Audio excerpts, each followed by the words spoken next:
ជំរាបសួរនាងខ្ញុំចុងសុផលពី Accounting for Cambodia សម្រាប់នាថ្ងៃនេះផងដែរនាងខ្ញុំបានរៀបចំនៅคลิปវីដេអូថ្មីមួយទៀតដើម្បីចែកជូនទៅកាន់បងប្អូននិងបណ្ដាបងប្អូនទាំងអស់ទុកជាចំណេះដឹងបន្ថែម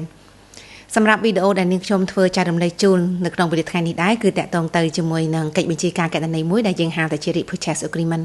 កិច្ចព្រមព្រៀងទិញត្រឡប់មកវិញយើងសួរថាតើអ្វីទៅគឺជាកិច្ចព្រមព្រៀងទិញត្រឡប់មកវិញកិច្ចព្រមព្រៀងទិញត្រឡប់មកវិញគឺកើតមានឡើងនៅពេលដែលអ្នកលក់គាត់យកទំនិញឬក៏ទ្រព្យរបស់គាត់យកទៅលក់ឲ្យទៅអ្នកទិញ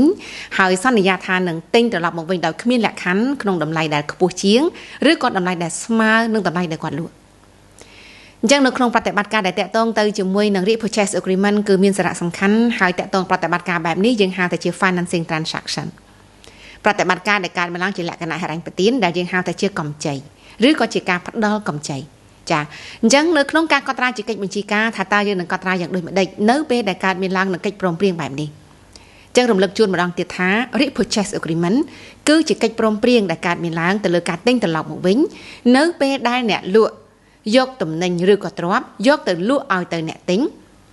ហើយសន្យាថានឹងទិញត្រឡប់មកវិញនៅពេលវេលាជាក់លាក់ណាមួយដោយគ្មានលក្ខខណ្ឌក្នុងតម្លៃដែលស្មើ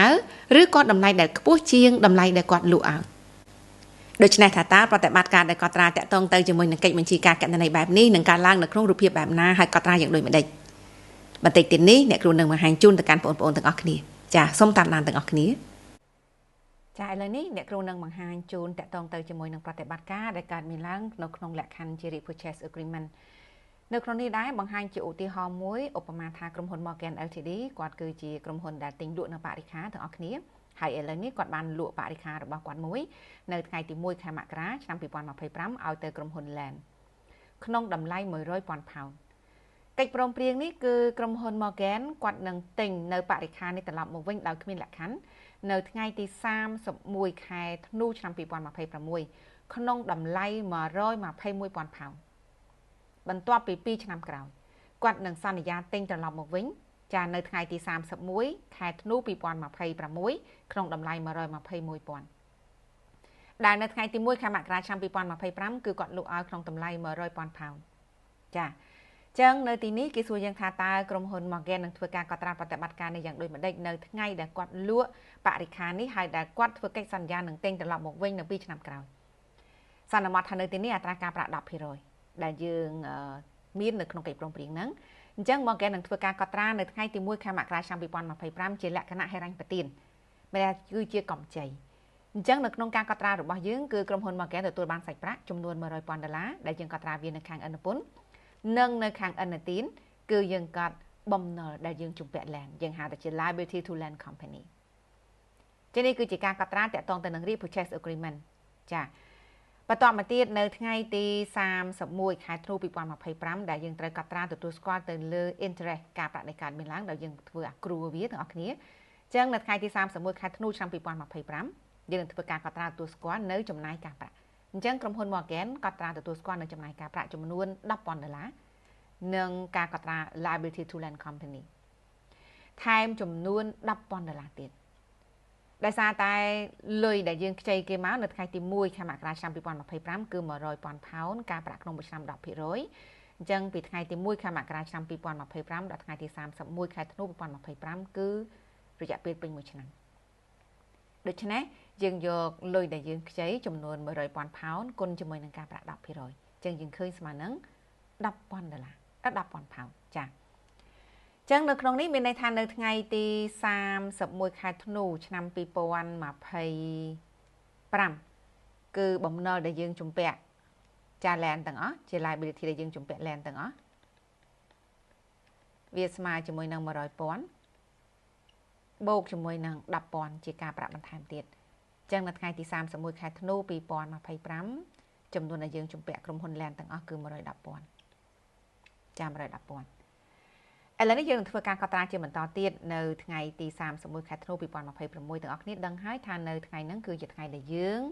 ត្រូវទូទាត់ទៅលើបំណុលដែលយើងជំពាក់ក្រុមហ៊ុន Land អញ្ចឹងនៅថ្ងៃនេះក៏យើងត្រូវទទួលស្គាល់នៅចំណាយការប្រាក់ដែលកើតឡើងរយៈពេលពេញមួយឆ្នាំទៀតដែរដូច្នេះការប្រាក់ដែលយើងកើតមានឡើងនៅក្នុងឆ្នាំ2026គឺចំនួន$11,000ដោយបំណុលដែលយើងជំពាក់ Land នៅថ្ងៃទី31ខែធ្នូ2025គឺ110 ចឹងយើងគុណជាមួយនឹង 10% ថែមទៀតទៅចឹងយើងឃើញចំណាយការប្រាក់របស់យើងដែលថែមទៀតចំនួន $11,000 ចាដូច្នេះបំណុលដែលយើងជំពាក់ក្រុមហ៊ុន Land ទាំងអស់នៅថ្ងៃទី31ខែធ្នូ2026ស្មើជាមួយនឹងចា110ដែលយើងជំពាក់កាលពីថ្ងៃទី31ខែធ្នូ2025បូកជាមួយនឹងបំណុលដែលយើងកើនបន្ថែមទៀត 11,000 អញ្ចឹងជំពាក់ទាំងអស់គឺ 121,000 ហើយថ្ងៃទី31ខែធ្នូ2026ក៏ជាថ្ងៃដែលយើងបញ្ចប់ឬក៏ទូទាត់សងបំណុលនេះដែរអញ្ចឹងយើងធ្វើការកត់ត្រាចា land to land liability to land construction ចំនួន 121,000 លុបបំណុលចោលដែលយើងជំពាក់ land ហ្នឹងណាហើយយើងថយសាច់ប្រាក់មានន័យថាយើងយកប្រាក់ទៅទូទាត់សងបំណុលអញ្ចឹងបំណុលថយចុះសាច់ប្រាក់ថយចុះបំណុលថយចុះកត់ត្រានៅខាងឥណពន្ធសាច់ប្រាក់របស់យើងជាទ្រព្យថយចុះយើងកត់ត្រានៅខាងឥណទានចឹងនេះគឺជាពេលវេលាដែលយើងទូទាត់ទៅលើបំណុលដែលយើងបានជំពាក់អញ្ចឹងយើងសួរថាតើសម្រាប់ក្រុមហ៊ុន Land វិញនឹងធ្វើការកត់ត្រាយ៉ាងដូចម្ដេច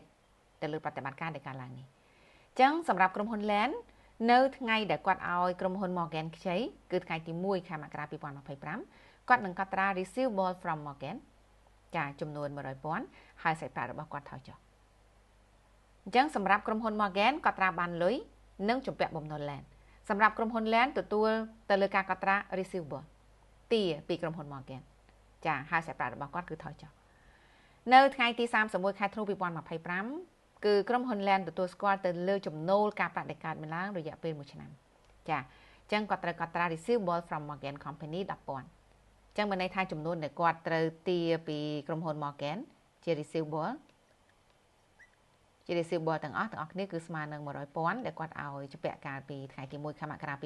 2025បូកជាមួយនឹងការប្រាក់ដែលកើតមានឡើង $10,000 ទៀតនៅចុងឆ្នាំ2025អញ្ចឹងចំនួនដែលគាត់ត្រូវទាពីក្រុមហ៊ុន Morgan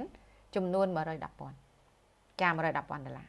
អញ្ចឹងនៅទីនេះគឺតកតងទៅជាមួយនឹងចំនួនទឹកប្រាក់ដែលគាត់ត្រូវទាពី Morgan គឺចំនួន110នៅថ្ងៃទី31ខែធ្នូ2025នៅថ្ងៃទី31ខែធ្នូ2026គឺជាពេលវេលាដែលក្រុមហ៊ុន Morgan នឹងសងលុយមកឲ្យក្រុមហ៊ុន Land តែក្រុមហ៊ុន Land ក៏ត្រូវទទួលស្គាល់នៅចំណូលការប្រាក់រយៈពេល1ឆ្នាំទៀតដែរអញ្ចឹង receivable from Morgan ចំនួន 11,000 interest revenue ចំនួនការប្រាក់បន្ថែមទៀត 11,000 សម្រាប់ឆ្នាំ2026ចាដល់យើងយក 110,000 ជាលុយដែលយើងត្រូវទាកាលពីចុងឆ្នាំ2025គុណជាមួយនឹង 10% ហើយនៅថ្ងៃនេះក៏ក្រុមហ៊ុនLand ទទួលស្គាល់ទៅលើសាច់ប្រាក់ដែលក្រុមហ៊ុន Morgan សងក៏ដែរអញ្ចឹងជា cash 121,000 ហើយនឹងលុប receivable ចាចឹងនេះគឺជាប្រតិបត្តិការដែលតាក់ទងទៅជាមួយនឹង repurchase agreement ក្នុងលក្ខខណ្ឌដែលអ្នកដែលជាអ្នកលក់យកទ្រព្យយកទៅបញ្ចាំដើម្បីខ្ចីលុយហើយនឹងអ្នកដែលឲ្យគេខ្ចីលុយចឹងប្រតិបត្តិការនៃការកត់ត្រាគឺមានបែបនេះឯងចាអមាញ់មិញអ្នកគ្រូបានបង្ហាញជូនបងប្អូនរួចហើយតាក់ទងទៅជាមួយនឹងកិច្ចបញ្ជាការកតន័យក៏ដូចជាការកត់ត្រាប្រតិបត្តិការតាក់ទងទៅជាមួយនឹង repurchase agreement សង្ឃឹមថាបងប្អូននិងបណ្ដាបងប្អូនទាំងអស់បានយល់ក៏បានជ្រាបអំពីប្រតិបត្តិការដែលកើតឡើងក្នុងរូបភាពបែបនេះអរគុណច្រើនដែលបានតាមដានទៅលើការបង្ហាញរបស់អ្នកគ្រូនៅក្នុងវេលាថ្ងៃនេះជួបគ្នាក្នុងคลิปវីដេអូក្រោយជាបន្តទៀត